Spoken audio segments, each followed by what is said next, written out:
नमस्कार दोस्तों, पीएससी अड्डा के यूट्यूब चैनल पर आप सभी का स्वागत है। दोस्तों मैं पंकज राठौर आज आपको एक चर्चित मुद्दे के बारे में बताने जा रहा हूँ। दोस्तों जो चर्चित मुद्दा है वो है आरक्षण से रिलेटेड। मध्य प्रदेश का जो हाई कोर्ट है उसने अभी हाल ही में क्या किया है कि जो ओबीसी को मध्य प्रदेश सरकार द्वारा 27% आरक्षण देने का जो प्रावधान किया गया था, जो वादा किया गया था, उसको फिर से खारिज कर दिया गया है।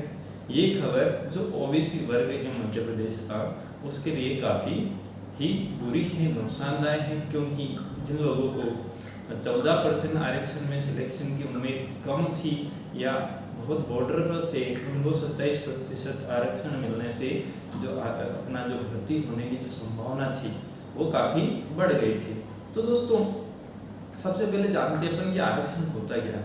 तो आरक्षण एक ऐसी चीज बनाई गई है कानून में, या एक ऐसी सेवा बनाई गई जिससे जो पिछड़े लोग हैं, पिछड़े वर्ग के लोग हैं, अनुसूचित जाति के लोग हैं, अनुसूचित जनजाति के लोग हैं, वो पर्याप्त आपसे कंपटीशन नहीं कर सकते, या जो जनरल कास्ट है उनसे कंपटीशन में वो पर्याप्त नहीं है, तो उनको भी लोक नियोजन में जो अवसर है वहाँ की प्राप्ति हो, वो भी सरकारी नौकरियों में जाए, इसके लिए आरक्षण का प्रावधान किया गया था।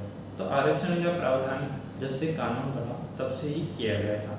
तो जो भारत की केंद्र सरकार है उसने उच्च शिक्षा में जो कॉलेज लेवल की जो शिक्षा होती है, एजुकेशन होता है, उसके लिए 27% आरक्षण का प्रावधान रखा है। कितना रखा है दोस्तों? 27% आरक्षण का प्रावधान रखा है। उसके बाद बात आती है कि जो सुप्रीम कोर्ट है भारत का, जो सर्वोच्च न्यायालय है, उसने एक आदेश जारी किया है। सुप्रीम कोर्ट के द्वारा एक आदेश जारी किया गया है। उसके अनुसार क्या होता है कि जो भी प्रदेश हैं उनको क्या होता है कि अपने अपने राज्य में अलग अलग जो आरक्षण के स्लैब हैं, वहाँ की जो जनसंख्या है उसके आधार पर जो आरक्षण के स्लैब हैं उनको अलग अलग डिवाइड करने का जो अधिकार है वो राज्य सरकार के पास है। इसके पास है राज्य सरकार के पास। तो किस अनुच्छेद के तहत है ये भी मैं आपको बता देता हूँ। दोस्तों आपने पढ़ा होगा समानता का अधिकार, जो मौलिक अधिकार है अपने, उनके अंदर आता है सबसे पहला जो अधिकार है होता है समानता का अधिकार, और वो होता है अनुच्छेद 14 से लेकर अनुच्छेद 18 तक। कहाँ तक होता है दोस्तों? अनुच्छेद 14 से लेकर अनुच्छेद 18 तक। तो दोस्तों उसमें एक अनुच्छेद होता है अनुच्छेद 16, अनुच्छेद या आर्टिकल 16। उसके अनुसार क्या होता है कि जो लोक नियोजन है, जो सरकारी सेवाएं हैं, उसमें सभी को समान अवसर प्रदान किए जाएंगे। ये है भारत का संविधान का अनुच्छेद 16 कि लोक नियोजन में अवसरों की क्या होगी? समानता होगी, सभी में बराबर बराबर अवसर बांटे जाएंगे। पर भारत का कानून, भारत का संविधान इतना लचीला है कि इसको खुद को समझ पाना काफी मुश्किल हो जाता है, क्योंकि एक बात तो अनुच्छेद 16 में इसने बोल दी कि लोक नियोजन में अवसरों की समानता, उसी के अंदर एक पार्ट बना दिया अनुच्छेद 16(4). क्या बना दिया दोस्तों? अनुच्छेद 16(4) या 16(e) उसके अनुसार क्या हुआ कि जो पिछड़े लोग हैं, जो पिछड़े वर्ग के लोग हैं, उनको आरक्षण का प्रावधान दिया गया। ये भी कानून में ही लिखा है, ये भी कानून में ही लिखा है। तो आप ये नहीं बोल सकते कि जो मौलिक अधिकार है उसमें समानता का अधिकार का उल्लंघन हो रहा है। आरक्षण वो उल्लंघन नहीं होता है, क्योंकि उसमें दिया है अपवाद 16(4) कि जो पिछड़े वर्ग के लोग हैं, जो पिछड़ी जातियों के लोग हैं, उनको लोक नियोजन में पदों में क्या दिया जाएगा? आरक्षण दिया जाएगा।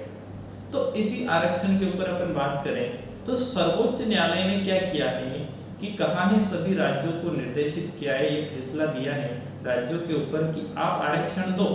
आप क्या करो? पदों पर, भर्तियों पर, शिक्षा पर, सब जगह आरक्षण दो, परंतु ये आरक्षण 50% से अधिक नहीं होना चाहिए। कितना नहीं होना चाहिए? 50% की सीमा के अंदर होना चाहिए, 50% से ज्यादा नहीं होना चाहिए। तो इसी नियम का उल्लंघन करने पर एक बार क्या हुआ था कि जो भारत के प्रधानमंत्री थे पीवी नरसिम्हा राव, उनको भी जो ईडब्ल्यूएस को 10% जो आरक्षण दिया जाना था उसको निरस्त करना पड़ा। परंतु बहुत सारे ऐसे राज्य हैं जो इस नियम का पालन नहीं करते, क्योंकि कानून तो सबके लिए, संविधान तो सबके लिए बराबर है, फिर भी कुछ राज्य इसका पालन नहीं करते। अब बात करते हैं कि ये मुद्दा उठा क्यों? ये मुद्दा उठा क्यों? मध्य प्रदेश में क्या हुआ था कि पिछली जो कमलनाथ सरकार है उसने लोगों से वादा किया था, ओबीसी वर्ग वालों से, पिछड़ा वर्ग है, अन्य पिछड़ा वर्ग, उससे वादा किया था कि हम आपको भर्तियों में, लोक नियोजन में 27% आरक्षण देंगे। कितना देंगे? 27% आरक्षण देंगे।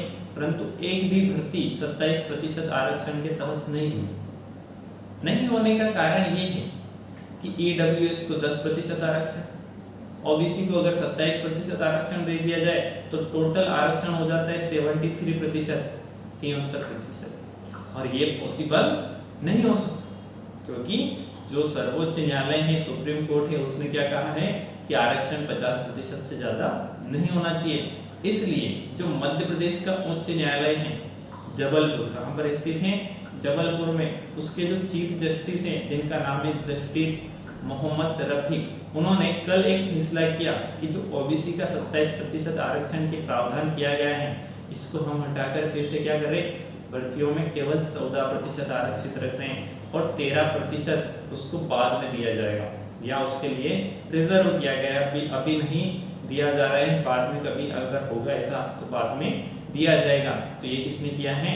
जस्टिस मोहम्मद रफीक। इसके ऊपर जो मध्य प्रदेश सरकार है, उसके जो महाधिवक्ता है, उनकी तरफ से, सरकार की तरफ से जो महाधिवक्ता है, उनका नाम है पुरुषेंद्र कौरव। दोस्तों ये नाम भी बहुत इंपॉर्टेंट हो जाता है एग्जाम के हिसाब से।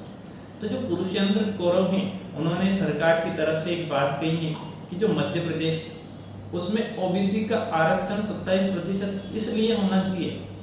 देखो, होने नहीं होना ये एक बात हो जाती है कि सर्वोच्च न्यायालय का क्या है, आदेश है, परंतु उन्होंने कहा कि 27% होना उचित है, क्योंकि मध्य प्रदेश की जो आबादी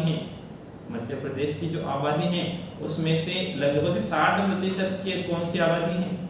ओबीसी की आबादी। तो ओबीसी को ज्यादा आरक्षण मिलना चाहिए मध्य प्रदेश में। मिलना चाहिए कि नहीं मिलना चाहिए? आप भी बताइए कमेंट करके। जरूर मिलना चाहिए, परंतु जो अभी उच्च न्यायालय का फैसला है वो अपने लिए सर्वोपरि है और अपने को और ज़्यादा मेहनत करनी है। अगर आप ओबीसी वर्ग से आते हैं तो आपको और ज़्यादा मेहनत करनी है और सिलेक्शन पा लेना है। दोस्तों, इसके लिए बहुत सारी याचिकाएं लगी थी। जो अपना उच्च न्यायालय हाई कोर्ट है, उसमें याचिकाएं लगी थी। उन याचिकाओं की सुनवाई के दौरान अभी ये फैसला लिया गया है। दोस्तों, अगर आरक्षण कम ज़्यादा ये स्लैब नहीं होना चाहिए। ठीक है दोस्तों, धन्यवाद। आप पीएससी अड्डा के यूट्यूब चैनल को सब्सक्राइब जरूर करें।